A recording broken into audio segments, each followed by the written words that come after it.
सभी गुरुमुख प्रेमियों को प्रेम भरी जय सच्चिदानंद जी। बोलो जयकारा बोल मेरे श्री गुरु महाराज की जय। गुरुमुख प्रेमियों, नाम के अभ्यास के लिए कोई खास समय निश्चित नहीं है। इसको हर घड़ी और हर समय पर किया जा सकता है।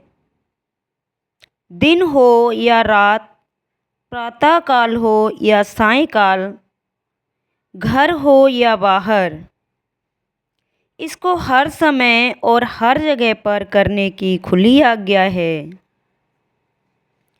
परंतु फिर भी प्रातः काल खासकर उत्तम और लाभदायक समय समझा गया है, क्योंकि उस समय मन की वृत्तियाँ कुदरती तौर पर कुछ शांत होती हैं और मन भजन में लगता है।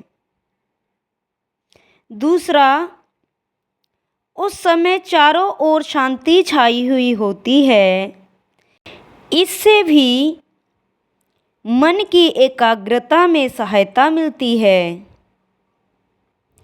इन दोनों बातों का ख्याल रखना अभ्यासी के लिए ज़रूरी है।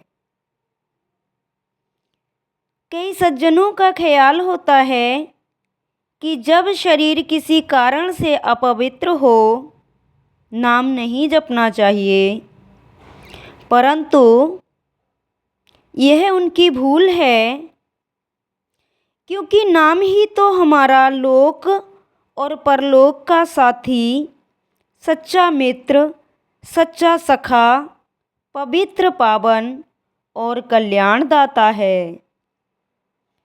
फिर ऐसे मित्र को किसी समय क्यों अलग किया जाए?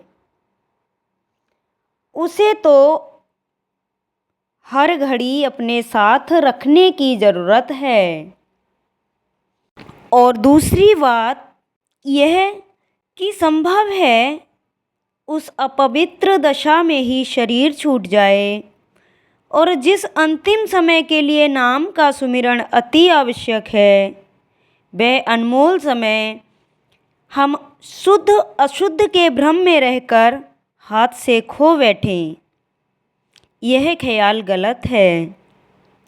नाम पतित पावन है, वह पापियों को भी पवित्र करने वाला है।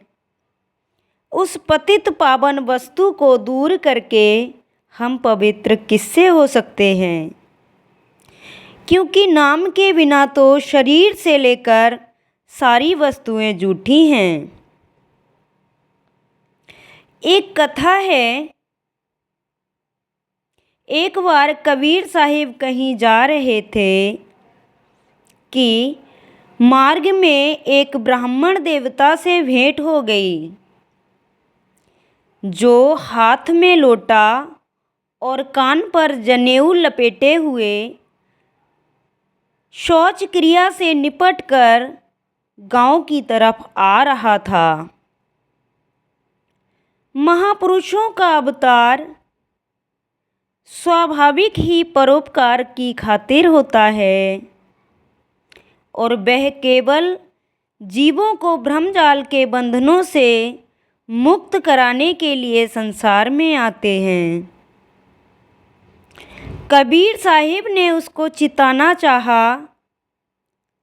बोले, पंडित जी राम राम। परंतु पंडित जी ने मौन के सिवाय कोई उत्तर ना दिया। कबीर साहिब ने फिर कहा, पंडित जी राम राम।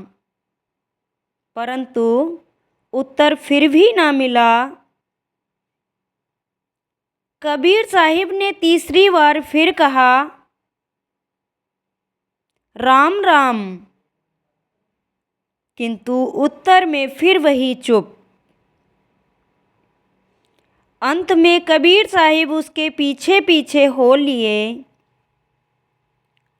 ब्राह्मण ने कुएं पर पहुंचकर पानी से हाथ पैर साफ किए, लोटा मांजा, स्नान किया और धोती आदि बदलकर जब चलने लगे तो कबीर साहिब ने सामने से होकर फिर वही प्रश्न किया, पंडित जी राम राम।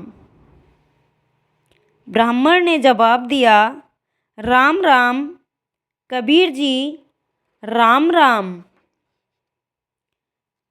कबीर साहब ने कहा, जब मैंने पहले आपसे राम राम कहा तो आप क्यों नहीं बोले? ब्राह्मण ने जवाब दिया, उस समय मैं शौच क्रिया के कारण अपवित्र था और उस अपवित्र दशा में राम राम कहना ठीक नहीं था, इसलिए मैं नहीं बोला। कबीर साहिब ने पूछा, तो क्या अब आप पवित्र हो गए हैं? ब्राह्मण ने कहा, जी हाँ। कबीर साहिब ने पूछा, किससे? ब्राह्मण ने जवाब दिया, पानी से। कबीर साहिब ने फिर पूछा, तो पानी किससे पवित्र होता है? ब्राह्मण ने कहा, वायु से। कबीर साहिब फिर पूछते हैं, वायु किससे शुद्ध होती है? ब्राह्मण ने जवाब दिया, जब शेषनाग अपने 1000 मुख से भगवान नाम का उच्चारण करते हैं तो वायु उस नाम के साथ स्पर्श करने से शुद्ध हो जाती है।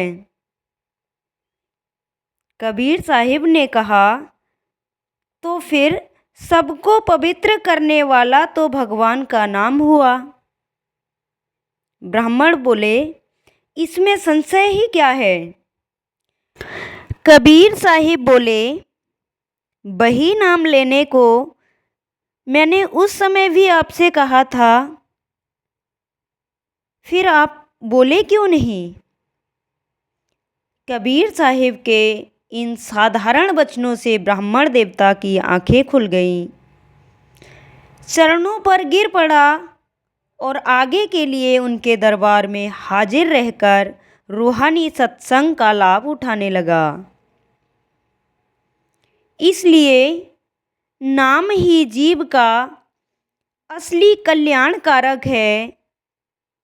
इसके जपने से जन्म मरण के बंधनों से छूटकर मोक्ष मिलती है, कठिनाइयाँ दूर होती हैं और जीव अपना यह लोक और परलोक दोनों संभाल लेता है। कहा गया है, नाम तुलि कछु अवरु न होई, नानक गुरुमुख नाम पावै जन कोई। बोलो जयकारा बोल मेरे श्री गुरु महाराज की जय।